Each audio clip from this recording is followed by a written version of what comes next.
Hey, welcome to On the Chain. Sorry for being a little bit behind schedule. It is 8:05 and we get kicked off here normally at 8 a.m. Eastern Standard Time every Saturday morning. A lot of stuff to cover. I was actually waiting for the espresso to percolate and then came out here and didn't realize that we were actually using this setup on Thursday night when we streamed live. We streamed the XRPL meetup in Miami, streaming that live.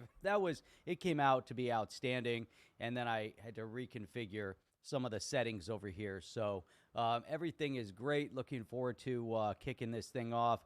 Give me a thumbs up, audio check from everybody out there just to make sure that we are coming through loud and clear. That'll be good. And if you haven't done so already, make sure you run out, grab your espresso, grab your coffee. This morning is another Segfredo day. So awesome, Brian. We got the thumbs up.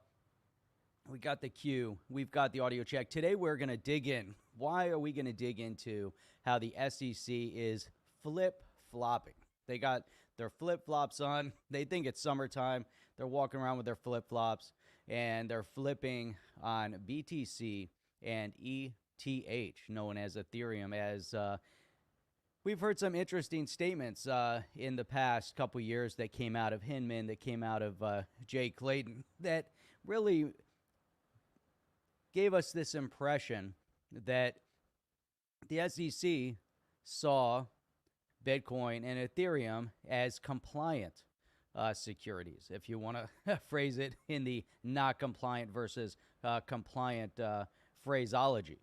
Right now, obviously, we see that the SEC is trying to flip-flop, and a new SEC testimony in the case SEC v. Ripple, the SEC's actually come out and said, no, whatever you read is not factual, and what is factual is that we do not see them as being compliant. So we see a lot of flip-flopping going on, and we see, thank goodness, that the XRP community is strong, not just because, hey, we're there and the XRP community cares about the outcome of what's going on with Ripple, but most importantly is that we see some non-factual information coming out, or also maybe, you want to phrase it, not fair discussion or perspective on Bitcoin, Ethereum, XRP, or the flip-floppiness of the SEC making some statements and then trying to back out of said statements, trying to attach them as if they were personal opinion and not actual factual statement and position of the agency for which the individuals work at the time they make these statements. So turn up the volume.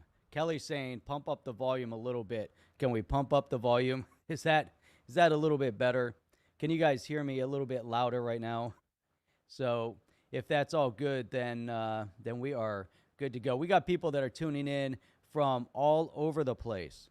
So just let me know if I've got all the controls in front of me. We readjusted everything, plus then transporting everything, probably set everything off. But anyhow, you guys ready to kick this thing off? We're following a slightly off format because we didn't kick off with the right opening. So if you guys are ready, I'm ready to open. Let's go. Let's do this thing. Where is it? Welcome to On the Chain. All right. Welcome to On the Chain. So let's figure out where exactly are we going to start this thing off. So we've got people tuning in from all over. So make sure, keep shouting out where you guys are from. It's always interesting. We've got Kelly tuning in from Costa Rica. Check that out. Beautiful morning over in Costa Rica. And then we've got people tuning in from everywhere, which is great. So we've got afternoon over there, South Pac Entertainment in New Zealand. So we're covering a pretty good stretch. And what amazes me, well, now it's obviously afternoon in many of these locations versus when we're normally streaming at 8 p.m. Eastern Standard Time. Sunday through Thursday. It's normally the wee hours of the morning. And so here we've got Skunkworks tuning in from Sweden. So it's actually perfect timing for everybody, except for those that might be on the west coast of the U.S. where, hey, you know what? Get up a little bit early. It's 5 a.m. So RMAC tuning in. Oh, wait, we've got Day Trader from the Netherlands. But I was looking at this one, South Texas, RMAC tuning in from his hunting blind. That's pretty cool. So you could be pretty much anywhere hanging out, and that's really, really cool. Okay, so let's see what we've got here. We've got very easy hydroponics is working and kind of tuning in back and forth. So let's get into this. Let's talk a little bit about what the SEC is doing to really flip-flop things, turning everything kind of on its head. We've got some good video that we can tune into with Gasperino. We've got some tweets here from Eleanor, Terret. We also have Empower, because there's a FOIA request from Empower. Some commentary from Deaton, from John Deaton, which we're going to dig into and kind of keep drilling down, because this watchdog, this Empower watchdog that's going after the SEC for Clayton and Hinman's records, what's most amazing is that the SEC has not complied with all of their FOIA, Freedom of Information Act, requests since August. So month after month. It amazes me that you have agencies within the government that can just ignore requests for free, and hence the term. So FOIA, the Freedom of Information Act. Now, if that doesn't mean anything other than, hey, you know what, you have to give up your records, because why? Those within government, you actually work for the people that want to see the inner communication of what's going on, and hence FOIA exists. So when you submit that FOIA request, the agencies should be doing everything in their power to make sure that it's released. And there shouldn't have to be a watchdog agency, or a watchdog group, I should say, that has to file a lawsuit in order to get them to comply. Now, that amazes me, that you have to get a judge to force compliance on a Freedom of Information Act request.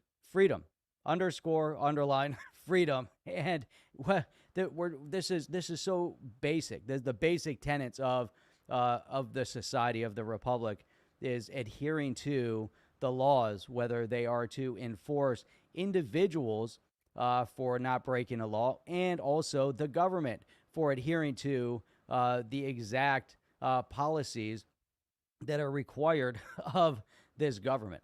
So it's just so basic, so very, very, very, very basic. And unfortunately, it doesn't always pan out as expected.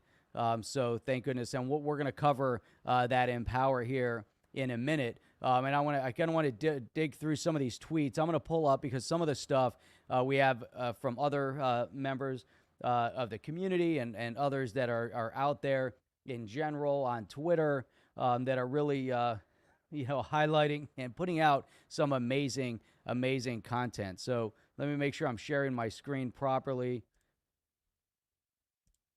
Okay, so we're going to watch this video here in a different format. It's great here, but I really wanted to zoom in and kind of highlight John Deaton's tweets here, and then we're going to kind of dissect and go back and look at all of these things. But John Deaton was saying, he said, Brian Brooks could settle the case against Ripple in 15 minutes if given the chance. He would fine them for some early sales in 2013 to 15, declare today's XRP a non-security, and then spend more time deciding what to eat for lunch that day. And really, this is being very, very, poignant, because one is the case on its face at this point is very obvious, right? And the SEC is now bending over backwards to make it not so obvious, although we know that Daddy G came into this space saying how clear everything was, that there's clarity on everything, when in fact we know that it isn't clear. But I like how Brian Brooks responded to John Deaton, and he said, just one correction, I don't eat lunch. So agreeing with everything else that Deaton has said at this point, mainly from some key statements. So we're going to get into this. And we've got, like I said, we've got some great tweets from Gasperino. We've got some good video that we're going to watch here in a minute and kind of go through, some of these things. I really like, seeing some of the memes that people have been putting up. The tide is turning. So it's so hilarious.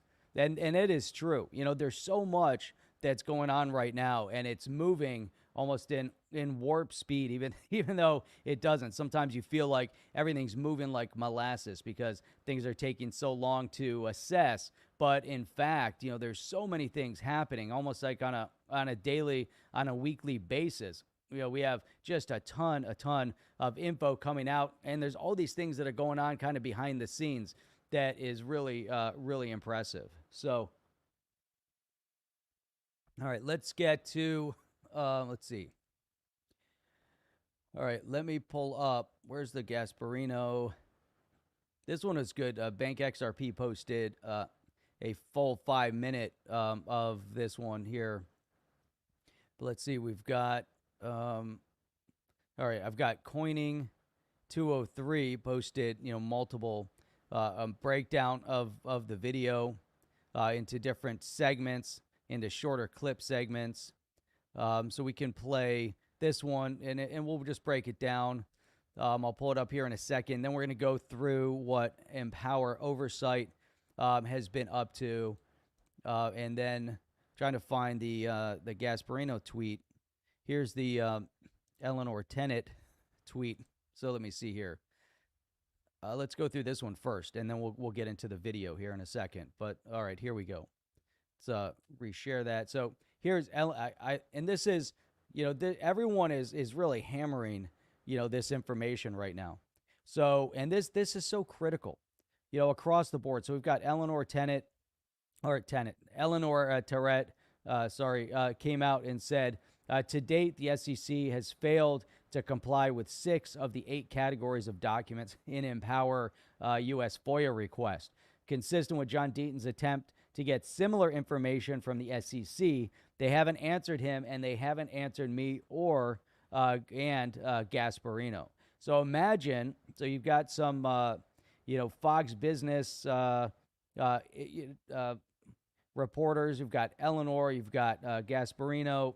Both of them have amazingly taken to really covering in depth what's been happening with the SEC v. Ripple and with the whole development within the digital within the digital asset space, within the growth of cryptocurrency in general. And this is just so keyed in.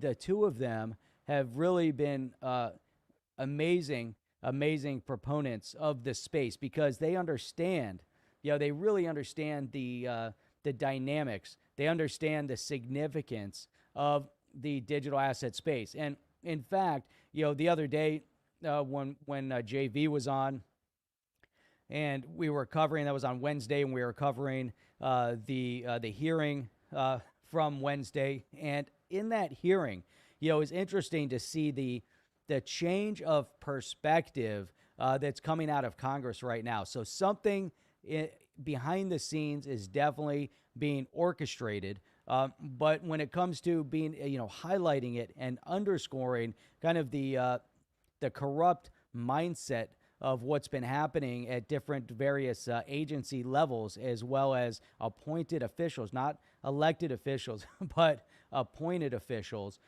makes it very, difficult to say, hey, things are moving forward the way they should. So when you have have Eleanor and Gasperino shining a spotlight on it, but that's a component of it. Then you have the people, and this is probably the most critical element of all of it, is that typically when the SEC goes after a company, you might have some within the financial investment space. You might have some lobbyists that come to the table and say, hey, we disagree. They try to throw some money around. They try to throw some weight around.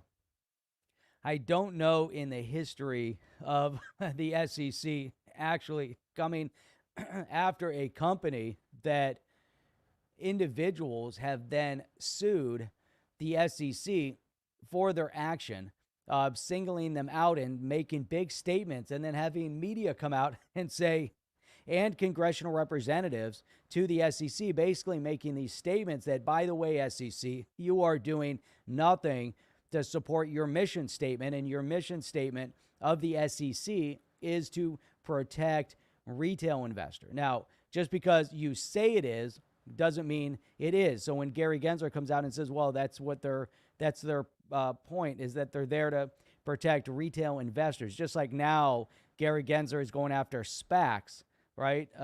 And so he really wants to shine a light on that aspect because, from their perspective, they're somehow, they're taking advantage of retail investors. So again, they want to come out and protect retail investors, but they're not protecting the retail. They're doing the exact opposite.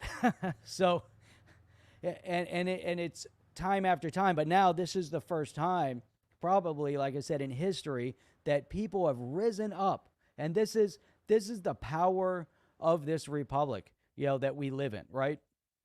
Is that the people, the government is really of the people, by the people, and for the people, right? And it isn't us being subjects to some sort of dictator or appointed officials or subject to the law if, in fact, there is no clarity to the law. And then you have these dictator mindsets coming out of individuals that, again, are appointed to position, thinking that they can claim some sort of supremacy over a space and that they're smarter than everyone else, when in fact they are not. And so they'll try to push through their agenda, whether it's their agenda or the lobbyist agenda or whoever is, pushing the narrative.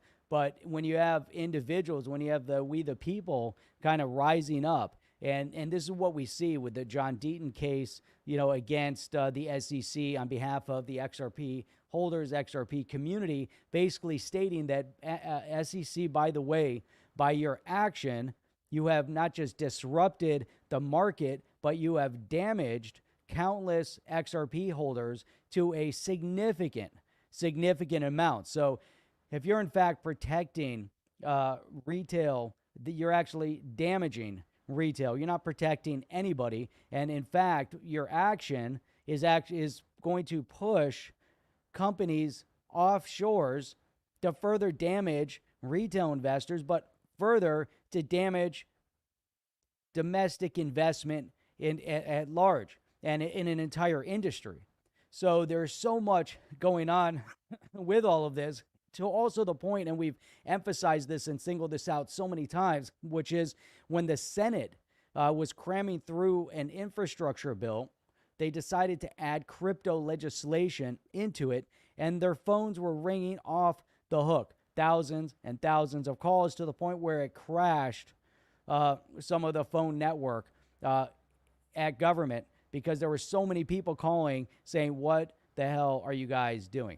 Why aren't you supporting the interests of the people? And that is extremely valuable. It's extremely important. It's extremely all-telling based on what's happening. And then you have people like Eleanor and Gasperino that are coming out and hammering the SEC on a regular basis for not doing what they are supposed to do as an agency of a government that represents people.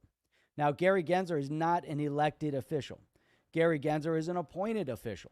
That means that not only does he work for the current administration, but he also is an employee of the people.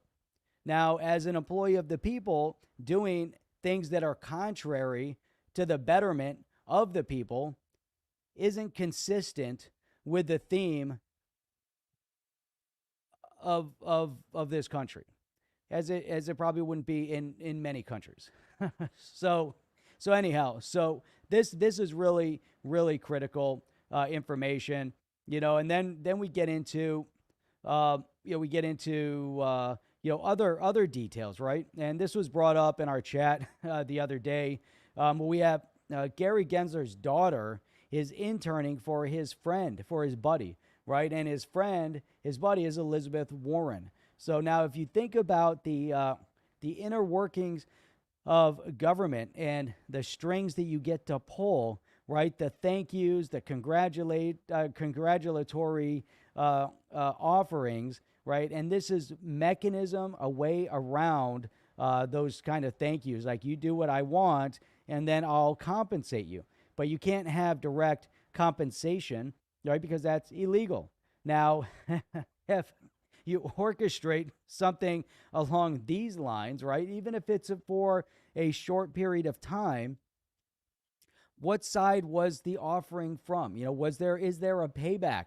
At what point is there a payback? Maybe there is no payback. Maybe it's just, showing that there were friends at one point. But according to, this information, again, if this is accurate information, his daughter was at the office of Senator Elizabeth Warren for a 2-month period, right here. There you go. Drafted press releases, wrote video speeches, et cetera, et cetera. So all sorts of interesting things going on. JV was saying, I wonder how she feels about her father's attempt to stifle innovation in this country. Well, because we know where she stands. we know exactly where she stands. We know what was done. I wonder during that period of time, if you're preparing videos and writing speeches, if you have to write cover-up and any kind of information regarding the assumption of the misappropriation of others' cultures by this person. And then I wonder if there was any cover-up that had to be done through press releases and speeches and things like that. I don't know. I'm just wondering. Just asking, just putting it out there. I just want to know somewhere in the ecosystem, we'll throw it out there. So Steve Higgins, Senior, is saying, how long do we all stay asleep to all the BS and call out and peacefully make a change, not just in the U.S., but around the world? And we're seeing, this idea of decentralization within finance is the voice of the people to a greater extent. Obviously, there's a window of opportunity with everything because, as we see, governments will try to take advantage, or they're going to try to roll out and mislabel, maybe misappropriate. But we've already seen, like with Gary Gensler, as a direct example, Gary Gensler has already made his attempts to relabel and rebrand ideas based on his own invented terminology, right? So like a stable value coin instead of a stable coin. Now he wants to, change the terminology because then it adheres more in principle based on the terminology to a security. So they are going to actually try to twist the narrative, just little minor changes. And if people are asleep at the wheel, like Steve Higgins was saying, if we're asleep at the wheel, then you get taken advantage of.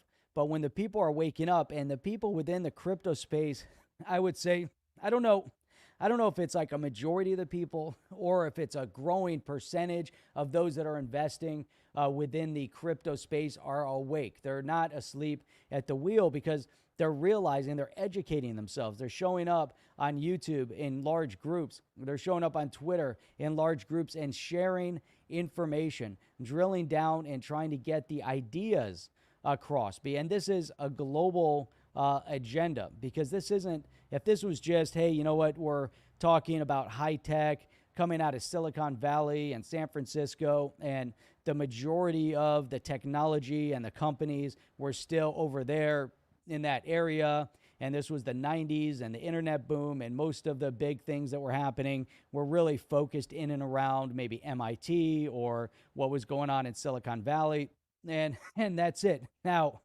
people were excited about what was happening on the internet at that time as it was growing. However, it didn't have the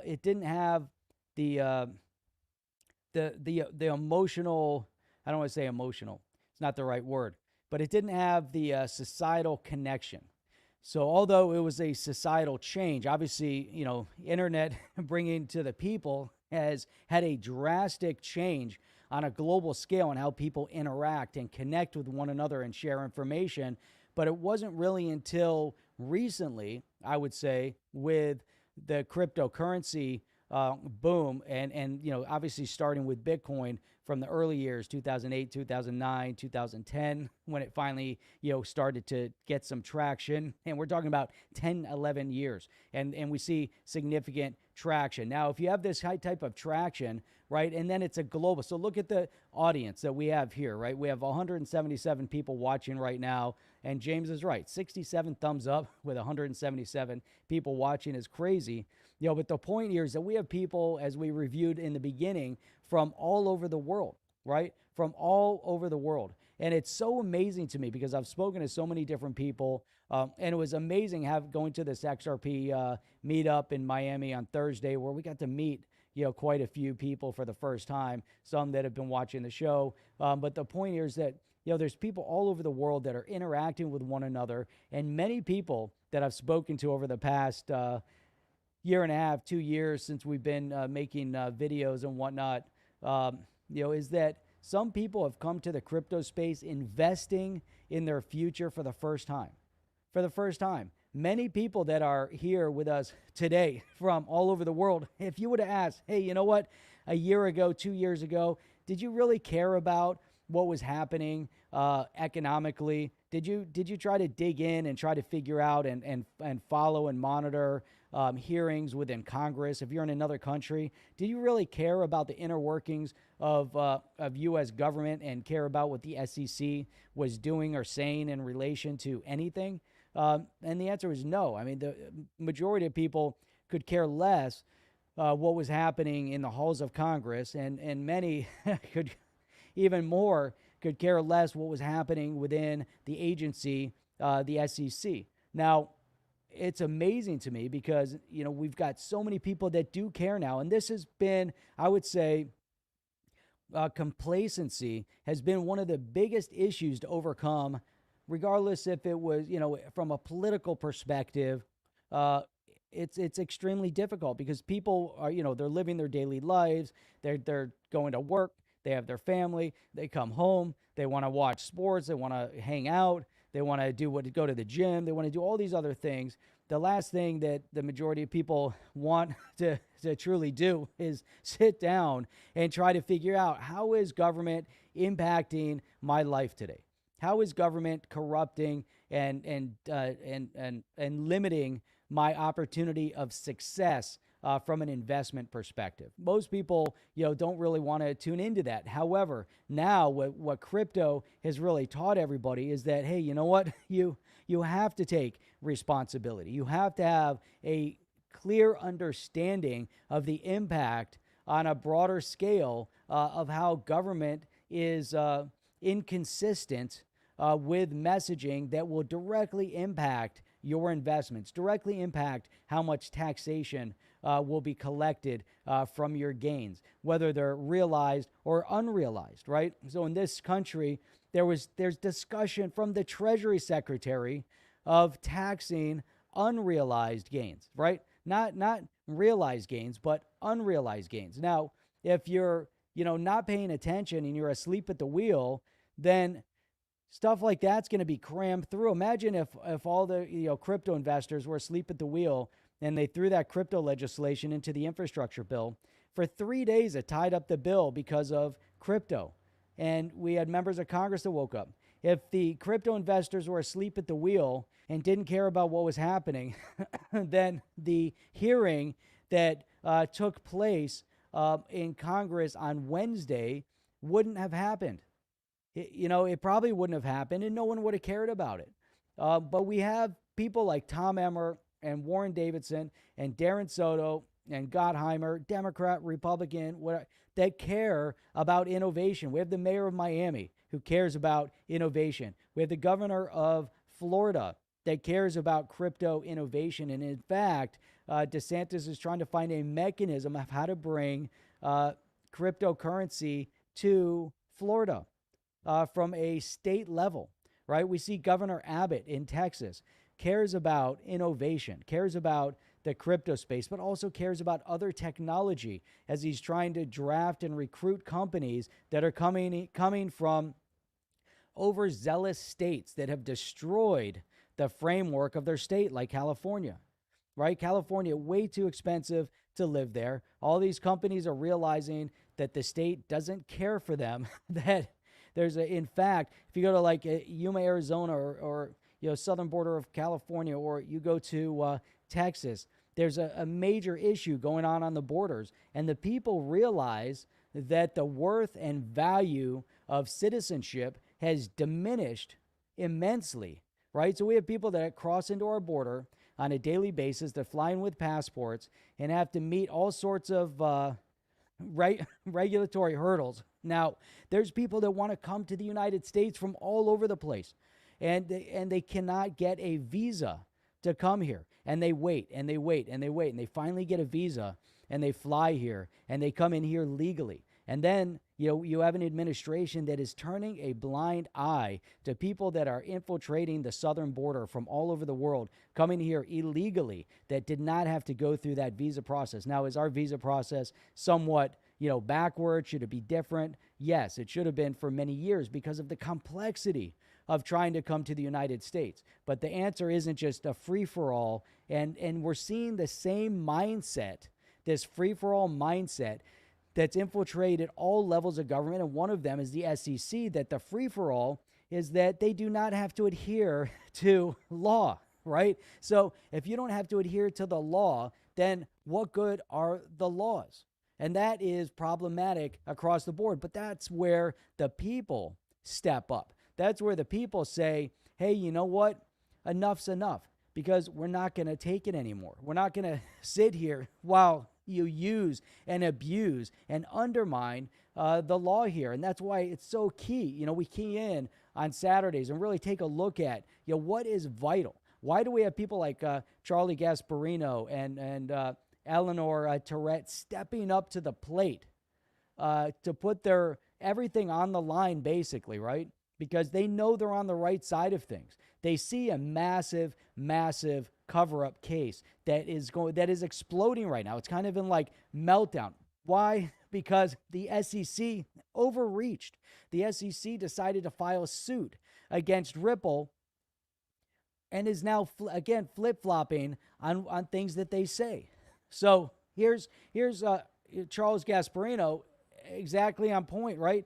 The SEC now arguing it has not officially declared Bitcoin or Ethereum compliant cryptos.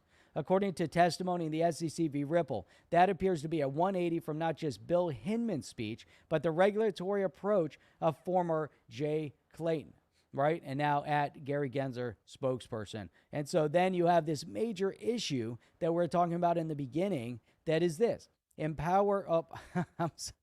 Sorry. I did put it up. Okay. I'm looking at the thing. I was like, is it moving? Is it stuck? But it's actually, okay, it's good. So here you have Empower Oversight suing the SEC for access to Freedom of Information documents amid crypto conflict of interest concerns. So many things going on with this, right? Empower Oversight sues SEC for access to FOIA documents. And where are they? Because as we were talking about in the beginning, they're not listening, right? They actually are not delivering these documents because of the conflict of interest that are going on. We want a Freedom of Information Act release of the documents. And they say, nope, okay, well, you know what? It doesn't quite work that way. Why? Doesn't it work that way? Because for everything that we are talking about in the beginning, that this has to be adhered to the right way. We can't have things like this. It's crazy. So, but when you run into a problem, what do? Well, you file a lawsuit. That's the way things get done. And so here we go, So here they're suing, right? Here, Empower Oversight filed a lawsuit against the SEC seeking to compel the SEC to comply with a FOIA request regarding potential conflict of interest by former high-level officials and the regulation of crypto. So in August, Empower Oversight submitted a detailed FOIA request to seek any communication related to senior SEC officials and their current and former employers regarding crypto. Former senior official William Hinman received millions in compensation from his former employer, Simpson Thacher, while helping guide the SEC's regulation of crypto. Simpson Thacher is part of a group that promotes Enterprise Ethereum, a cryptocurrency. Hinman said that Ethereum wasn't a security, which in turn caused a spike in its value. Now, again, so if you have these types of statements, but the point here is that at the time that Hinman spoke, he was employed by the SEC, similar to when Clayton here. Former Clayton may have had conflict of interest when he declared Bitcoin was not a security. After his time at the SEC, Clayton joined a crypto hedge fund. And so One River Asset Management that only worked on Bitcoin and Ether. Now, is there a conflict of interest? There were different statements being made. So now how do you have one rule when it comes to Bitcoin and Ethereum? Then you have a completely different rule when it comes to XRP. How do you file a lawsuit against XRP or against Ripple and then single out XRP as being a security, all XRP, not just the action of Ripple selling XRP as an unregistered security, but their statement is that Ripple sold an unregistered security, not saying that they were using XRP as one, but it is one, or it was one. And that is the confusion. And then the crazy part about all of this is that the SEC employees can come out and state, well, we did it based on that was our personal opinion, that we were speaking not on behalf of the SEC during those periods of time. Now, how do you come out as you're employed by an agency? Again, not an elected official, but you're an appointed official, Gary Gensler, Hinman, Clayton, and others. And then you have, this, you can come out and say, well, I was speaking in front of a group. It just happened to have the SEC logo. Just happened that I was invited because of my position with the SEC. Only reason why you're being invited to speak. So then you speak and you make certain statements, but then you say that was my personal opinion. Now, it just kills me.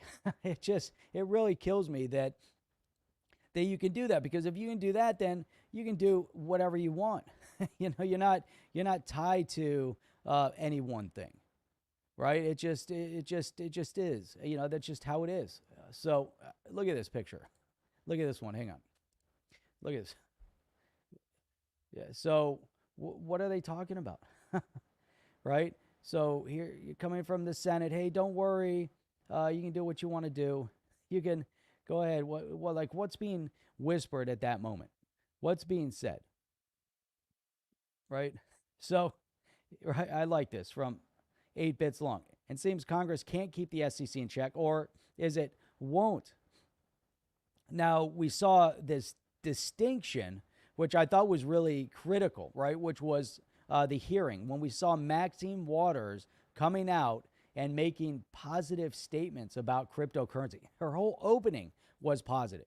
And to me, that means there's something else that is now going on in the background, stating that crypto is here to stay and we need to quickly find a solution for regulatory clarity of the cryptocurrency space. And I'm sure part of it has to do with the fact that this administration needs a victory. How small, it doesn't matter. How large, they have no victories. They've done none. Everything that they've done has backfired and blown up in their face, including many of their very, very radical appointees, including the one that they wanted to have take over the comptroller, to be comptroller of the currency. And it was so devastating to have somebody like that. It would have been devastating. And so they're in salvation mode at this point, and many of them within the House and any senators that might be up for re-election come 2022 are in jeopardy of losing their seats. That's why you see such a mass number of Democrat representatives in the House that are resigning in 22. because they see the writing on the wall, and it's more of an embarrassment for them to lose than it is to step down and say we're retiring, because they've seen the writing on the wall. But that means that the reason why they try to get friendly with crypto is because they know within the crypto space, there's all people. There's people that are Democrats, Republicans, non-affiliated, whatever. They're trying to get a victory. But more than that, there's more orchestration going on, because they realize that within the crypto space, there is a high probability chance that if they don't do something now, that they are actually going to push. They're going to push the innovation offshore. So that's definitely critical. All right, let's go through this here. We've got some time here. Now, this is interesting, because this is, and I was kind of tuning in a little bit. We're going to rewind it to the beginning. We're going to go through. There's a number. He broke it down here. And I think this is really, really spot on. So we have, let's see, 1, 2, 3, right? 3? Yep. So we got 3 little clips, the coining 203 chopped up here. And we're going to play these. And I think, there's some good info that's being offered here. And we'll break it down, and we'll talk about it as we go. Especially, this is interesting. Here we have Fox Business. Chip always says, why do they keep bringing Litecoin into it? Like, nobody even talks about Litecoin anymore, but Litecoin is still a big player in the space, as is obviously a lot of others. But these are like the recognized. These are the 3 they had talked about. If you go back to like 2017, 2018, when mass media was really focused in on what was going on in the crypto space, there was lots of conversation, and Litecoin was always part of that conversation. So, all right, let's play this, and let's see what we've got here. Hang on a second. Let's find this play button. Yeah, let's go. And now it looks like Bitcoin and Ethereum may be caught in the fray. What is this about, Charlie? One of the more bizarre stories is that I've been covering for a while, particularly in crypto. Everybody's always assumed that Bitcoin, created by the mysterious Satoshi Nakamoto, right? That Ethereum, created by Joe Lublin, whatever, you got his name right, Joe Lublin and company, they created the Ethereum blockchain with the Ether crypto coin. The blockchain of Mr. Nakamoto is Bitcoin, as you know. Everybody's always assumed they're legal, right? Compliant securities, they're decentralized. The SEC does not. They don't have to register with the SEC. The SEC has said as much in a speech in 2018 by Bill Henman, then the head of corporation finance, and in other literature that the SEC has put out. It essentially deemed those 2 compliant securities. Well, not so fast. I'm reading the literature, not the literature, the court testimony in the Ripple versus SEC case. Ripple has been dinged for selling non-compliant, non-registered securities, mainly its XRP crypto coin. In reading this thing, Ripple's trying to argue that, hey, we're not that much different than Bitcoin. We're not that much different than Ethereum. And what the SEC is saying is, we don't care whether you're that much different than those 2. We, at the SEC, have not declared those 2 compliant securities as of now. Mr. Hinman's speech was his personal opinion. As of now, neither of those things are one way or the other. We have no opinion on whether they are compliant securities. That is a huge story, Liz, in the crypto world, because it essentially opens the door to an enforcement action. If you take the SEC at its word, and that's one of the lawyers who's arguing the Ripple case, if you take him at his word, the SEC theoretically could file charges against Ethereum for issuing non-compliant securities that they issued in the past, even though if it's decentralized now, it wasn't always decentralized. Same thing with Bitcoin. When Satoshi Nakamoto created Bitcoin, right, at some point, it wasn't decentralized. It was just him, right? And guess what? He was. So, you heard Liz in the back. She's like, oh, it's such a mess. Right? It's such a disaster. It really is. The fact that, now all of a sudden you've got the SEC flip-flopping on stuff and really distorting the way things are. Now, it's crazy, right? It's just like, it's crazy. It's crazy. to consider this. And that's why, he's saying that this is one of the bigger stories in the space right now. And there's something wrong. They know it, right? He's got the sense and he's on it. And you get, Eleanor and Charlie on something like this, and they're going to keep hammering it. Now, the thing is that it's not just them going after it. Then you have John Deaton, who has racked up a considerable, amount of following in this space right now, and has come out as, one of the key attorneys in the country that is getting a better understanding of cryptocurrency and the legislation. Why? Because even though his background was, in other things before that, but he has an amazing legal background, amazing legal career. But obviously the study and the people that he has connected with over the past year since he's been, focused on this has been outstanding. So when you have a lawsuit, of 60,000 plus XRP holders against the SEC, while the SEC is trying to be overreaching. And then you have on mainstream media, Gasperino and Eleanor and Liz over here, and they're talking about the inconsistencies at the SEC level is awesome. Just awesome. So JP, what is going on? Appreciate you too. Love the show and the passion. Thanks from the UK. We got such a great group over in the UK. Steve Higgins Sr. is saying the next generation deserves a new and best effort from us who will pass on hope. Ask yourself, what are we leaving?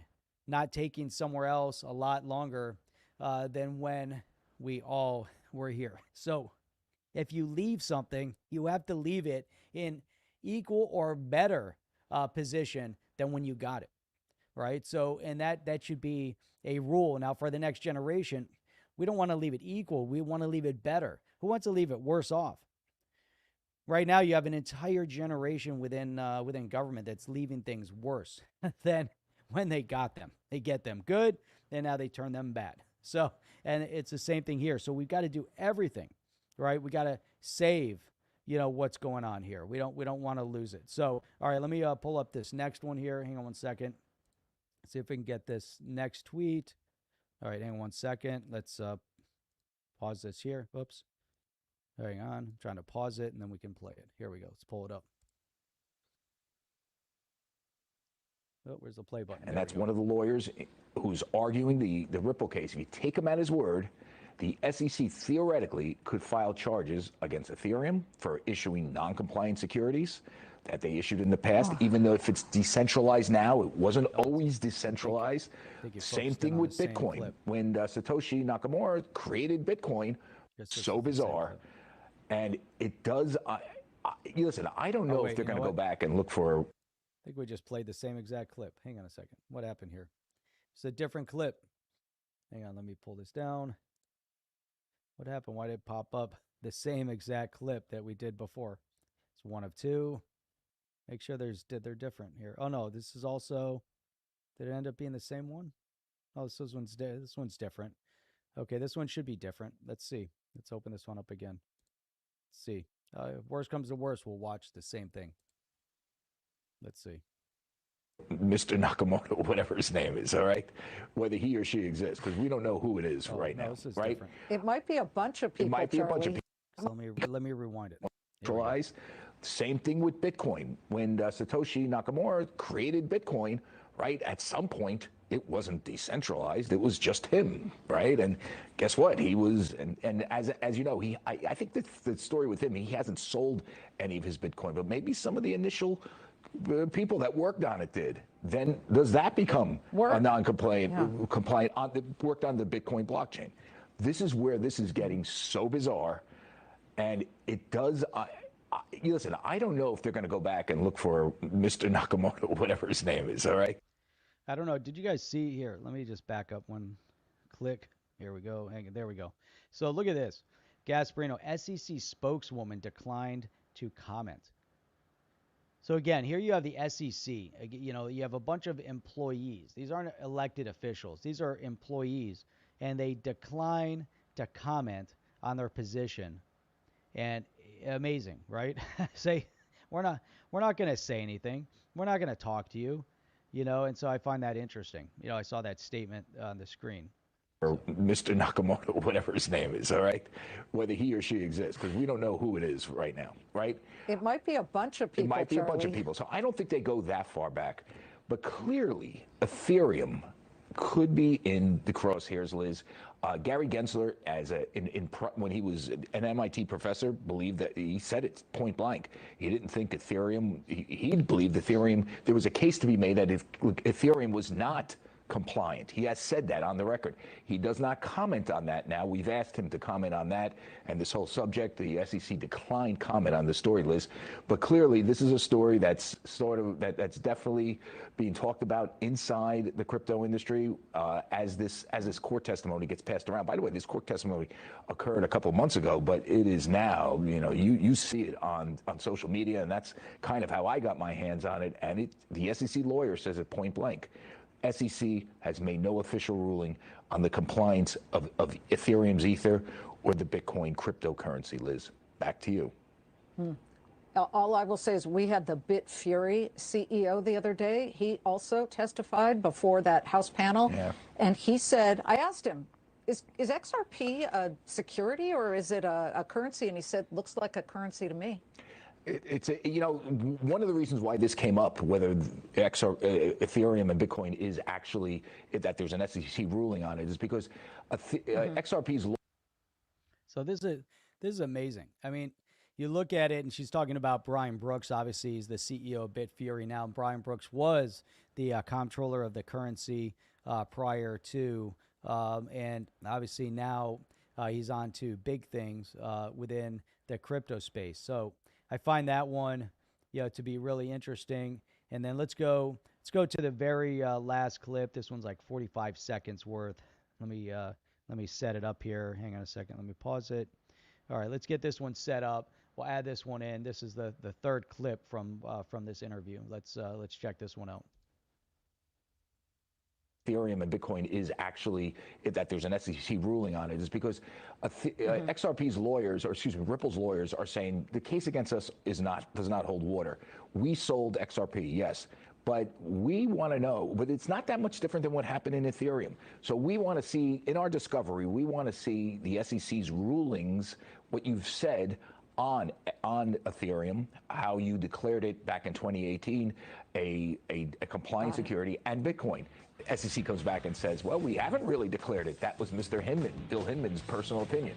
Very bizarre stuff. Okay. There you go. Spot on, right?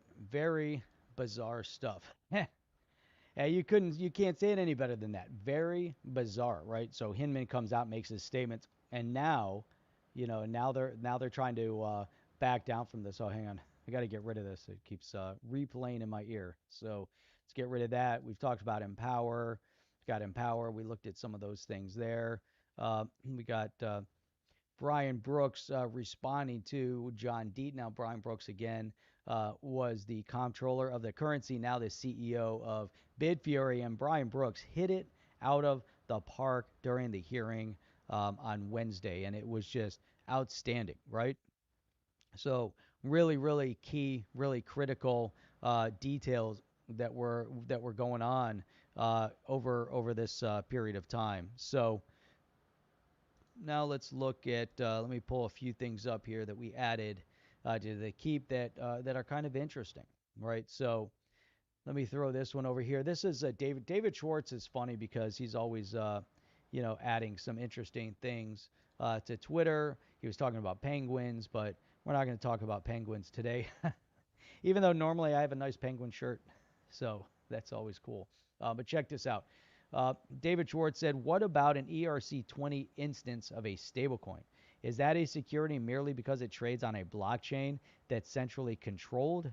So the issuer is the Ethereum Foundation. I don't think you can make this make sense. And this is a big issue. So JV responded, the fact that they're trying to squeeze this under the 1946 Howey test is insane. There's too many attributes to this technology. The only thing that goes under Howey is the way it's sold. Sounds about right. I thought every ERC-20 token was involved in an ICO being disguised through Ethereum due to the free pass it received from the SEC. So, you know, great commentary here. Chorus was saying a blockchain is a bunch of roads and the tokens are the cars. The city planners had an ICO to fund the roads. You have to pay gas to move your car and pay gas to the city as toll for using the road. Owning a car doesn't give me a profit share in the toll. That's a man. That Chorus really set that up, and it's very interesting. This makes the planners 100% responsible for a security if they promised you would get a lot of gas if you financed their concrete. And that's not what is happening at all. So that's good. That's really interesting. So Chorus goes on. But here's the thing. They said you were investing in the real city, but it turned out to be the prototype city, and they knew there would be a lot of traffic jams and high gas fees. Meanwhile, the highway inspector gave the green light to City Planner Concrete Services to supply concrete and sued Ripple Creek Road Construction for $1.3 billion. And later, the highway inspector turned out to have stock in City Planner Concrete Services. This is, if you want to break it down any more basic.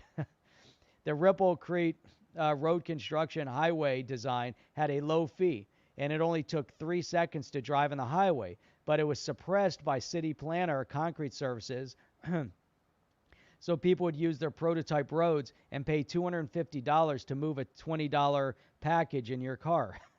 Damn it. Why don't I call it concrete?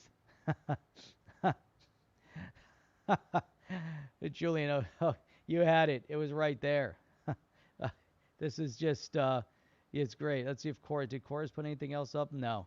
But that if you want to break it down any more basic, that's hilarious. Chorus X, that is hilarious. I like that. Blockchain is a bunch of roads, and the tokens are the cars that are moving around there, and depending on how you want to orchestrate it. So I love that. That's awesome. And then, we have something else going on. I know a lot of people have been focused in on, see if I can find this one. See, there's some stuff. Oh, you know what? Here's one. Let me let's pull this up. This is, there's some transaction issues that have been going on in the Ripple space, or in the XRP space, and in the transaction time, or there's some transaction issues, right? So there was some cost elevation, and the thing is, the fees weren't like astronomical fees, not like what's going on over with Ethereum and the gas fees. They're talking about still like fractions of a penny for a transaction. So let's say you had to pay, let's say it was 10 cents per transaction. Let's say a transaction was $1. It's not the end of the world on the transaction. But here, NIKB here was saying, this week, the RippleX Dev C++ team focused mostly on the transaction issue, which resulted in elevated fees that affected many people. Key insights from the community helped identify the issue, and I'm happy to report that there's now a patch for this. So unlike with Ethereum that has been struggling, they keep coming up with all these ideas, Ethereum 2.0, etc., and they can't figure out how to decrease this ridiculous gas fees. Hence, you get companies like Matic with Polygon, kind of orchestrating new ways of working on the Ethereum network.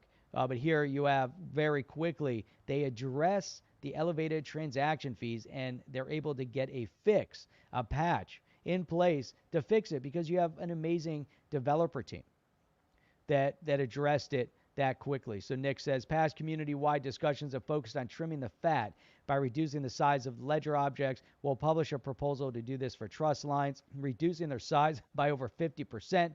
This will in turn reduce memory, disk, and bandwidth usage. So this just shows you the development team, the dev team is amazing, right?